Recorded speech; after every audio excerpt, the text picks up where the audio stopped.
ಬೆಂಗಳೂರು ಸೇರಿ ಹಲವು ಜಿಲ್ಲೆಗಳಲ್ಲಿ ಮಳೆಯ ಆರ್ಭಟ ಜೋರಾಗಿದೆ. ದಕ್ಷಿಣ ಕನ್ನಡ, ಉತ್ತರ ಕನ್ನಡ, ಚಿಕ್ಕಮಗಳೂರು, ಶಿವಮೊಗ್ಗ, ಕೊಡಗು, ಹಾಸನದಲ್ಲಿ ಮಳೆಯ ಆಘಾತ ಆಗ್ತಾ ಇದೆ. ಬೆಂಗಳೂರು ಸೇರಿ ಹಲವು ಜಿಲ್ಲೆಗಳಲ್ಲಿ ಮಳೆಯ ಆರ್ಭಟ ಜೋರಾಗಿ ನಡೀತಾ ಇದೆ.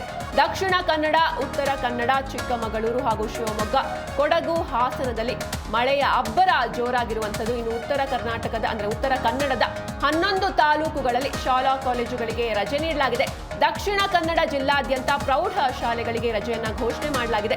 ಶಿವಮೊಗ್ಗ ಜಿಲ್ಲಾದ್ಯಂತ ಶಾಲಾ ಕಾಲೇಜುಗಳಿಗೆ ರಜೆ ನೀಡಲಾಗಿದೆ. ಇನ್ನು ಕೊಡಗು ಜಿಲ್ಲೆಯೂ ಕೂಡ ಅಲ್ಲಿ ಶಾಲಾ ಕಾಲೇಜುಗಳಿಗೆ ರಜೆಯನ್ನ ಘೋಷಿಸಲಾಗಿದೆ. ಇನ್ನು ಮುನ್ನೆಚ್ಚರಿಕಾ ಕ್ರಮವಾಗಿ ಜಿಲ್ಲಾಡಳಿತ ಮುನ್ನೆಚ್ಚರಿಕೆಯನ್ನ ಕೂಡ ನೀಡಿರುವಂತದ್ದು. ಬೆಂಗಳೂರು ಸೇರಿ ಹಲವು ಜಿಲ್ಲೆಗಳಲ್ಲಿ ಮಳೆಯ ಆರ್ಭಟ ಜೋರಾಗಿದೆ. ದಕ್ಷಿಣ ಕನ್ನಡ, ಉತ್ತರ ಕನ್ನಡ, ಚಿಕ್ಕಮಗಳೂರು, ಶಿವಮೊಗ್ಗ, ಕೊಡಗು, ಹಾಸನದಲ್ಲಿ ಮಳೆಯ ಆಘಾತ ಸೃಷ್ಟಿಸಿದೆ. ಇನ್ನು ಉತ್ತರ ಕನ್ನಡದ 11 ತಾಲೂಕುಗಳಲ್ಲಿ ಶಾಲಾ ಕಾಲೇಜುಗಳಿಗೆ ರಜೆ ನೀಡಲಾಗಿದೆ. ದಕ್ಷಿಣ ಕನ್ನಡ ಜಿಲ್ಲಾದ್ಯಂತ ಪ್ರೌಢ ಶಾಲೆಗಳಿಗೆ ರಜೆಯನ್ನ ಘೋಷಣೆ ಮಾಡಲಾಗಿದೆ. ಇನ್ನು ಶಿವಮೊಗ್ಗದಲ್ಲೂ ಕೂಡ ಶಾಲಾ ಕಾಲೇಜುಗಳಿಗೆ ರಜೆಯನ್ನ ಘೋಷಿಸಲಾಗಿದೆ. ಕೊಡಗು ಜಿಲ್ಲಾದ್ಯಂತ ಶಾಲಾ ಕಾಲೇಜುಗಳಿಗೆ ರಜೆ ನೀಡಲಾಗಿದೆ. ಮುನ್ನೆಚ್ಚರಿಕಾ ಕ್ರಮವಾಗಿ ಜಿಲ್ಲಾಡಳಿತ ಈ ಒಂದು ಮುನ್ನೆಚ್ಚರಿಕೆಯನ್ನ ತಗೊಂಡಿರುವಂತದ್ದು. ಮಳೆಯ ಆರ್ಭಟ ಜೋರಾಗಿದೆ.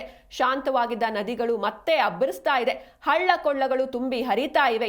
ಇನ್ನು ಡ್ಯಾಂಗಳಂತೂ ಧುಮ್ಮುಕ್ತಾ ಇವೆ. ಇನ್ನು ಅಲ್ಪ ವಿರಾಮ ನೀಡಿದ್ದ ಮಳೆರಾಯ ಮತ್ತೆ ಆರ್ಭಟಿಸ್ತಾ ಇರುವಂತದ್ದು. ಇನ್ನು ಮೊನ್ನೆ ರಾತ್ರಿಯಿಂದ ಶಿರಾಡಿ ಘಾಟ್ನಲ್ಲಿ ನಿರಂತರ ಭೂಕುಸಿತ ಉಂಟಾಗಿತ್ತು. ಇದರಿಂದ ಕಿಲೋಮೀಟರ್ ಗಟ್ಟಲೆ ಟ್ರಾಫಿಕ್ ಜಾಮ್ ಕೂಡ ಆಗಿತ್ತು. ಇನ್ನು ಚಿಕ್ಕಮಗಳೂರು ಜಿಲ್ಲೆಯಲ್ಲಿ ಮಳೆ ಅಬ್ಬರಿಸ್ತಾ ಇದೆ. ಇಂದು ಶಾಲೆಗಳಿಗೆ ರಜೆ ನೀಡಲಾಗಿದೆ. ಚಿಕ್ಕಮಗಳೂರು ಜಿಲ್ಲೆಯ ಮಲೆನಾಡು ಭಾಗದಲ್ಲಿ ಮೂಡಿಗೆರೆ, ಕೊಪ್ಪ, ಶೃಂಗೇರಿ, ಕಳಸ, ನರಸಿಂಹರಾಜಪುರ ತಾಲೂಕು ಹಾಗೂ ಚಿಕ್ಕಮಗಳೂರು ತಾಲೂಕಿನ ಜಾಗ್ರ, ಖಾಂಡ್ಯ, ವಸ್ತಾರೆ, ಆಲ್ದೂರು, ಆವತಿ ಹೋಬಳಿಯ ಅಂಗನವಾಡಿ ಹಾಗೂ ಶಾಲೆಗಳಿಗೆ ಇಂದು ರಜೆಯನ್ನ ಘೋಷಣೆ ಮಾಡಲಾಗಿದೆ. ಇನ್ನು ತುಂಗಾ ನದಿ ಅಪಾಯದ ಮಟ್ಟ ಮೀರಿ ಹರಿತಾ ಇದೆ. ಇದರಿಂದ ಶೃಂಗೇರಿ ಜಲಾವೃತವಾಗಿದೆ.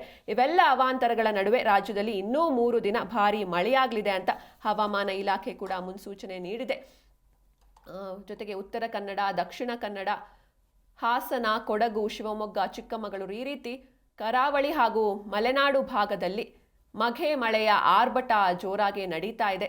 ಇನ್ನು ಉತ್ತರ ಕನ್ನಡದ 11 ತಾಲೂಕುಗಳಲ್ಲಿ ಶಾಲಾ ಕಾಲೇಜುಗಳಿಗೆ ರಜೆ ನೀಡಲಾಗಿದೆ. ಇನ್ನು ದಕ್ಷಿಣ ಕನ್ನಡ ಹಾಗೆ ಶಿವಮೊಗ್ಗದಲ್ಲೂ ಕೂಡ ಶಾಲಾ ಕಾಲೇಜುಗಳಿಗೆ ರಜೆಯನ್ನು ನೀಡಲಾಗಿದೆ. ಕೊಡಗಿನಲ್ಲೂ ಕೂಡ ಮುನ್ನೆಚ್ಚರಿಕಾ ಕ್ರಮವಾಗಿ ಜಿಲ್ಲಾಡಳಿತ ಶಾಲಾ ಕಾಲೇಜುಗಳಿಗೆ ರಜೆಯನ್ನ ಘೋಷಿಸಿದೆ. ಮಳೆಯ ಆರ್ಭಟ ಮತ್ತೆ ಜೋರಾಗಿರುವಂಥದ್ದು. ಮಳೆರಾಯ ಅಲ್ಪ ವಿರಾಮವನ್ನ ನೀಡಿದ್ದ, ಈಗ ಮತ್ತೆ ಮಳೆಯ ಆರ್ಭಟ ಮುಂದುವರಿತಾ ಇದೆ. ಕೇವಲ ಮಳೆ ಮಾತ್ರ ಅಲ್ಲ, ಮಳೆಯ ಜೊತೆಗೆ ಗಾಳಿಯ ವೇಗವೂ ಕೂಡ ಜಾಸ್ತಿ ಇರುವಂಥದ್ದು. ಇನ್ನು ಬೆಂಗಳೂರು ಸೇರಿ ಹಲವು ಜಿಲ್ಲೆಗಳಲ್ಲಿ ಮಳೆಯ ಆರ್ಭಟ ಮುಂದುವರೆದಿದೆ.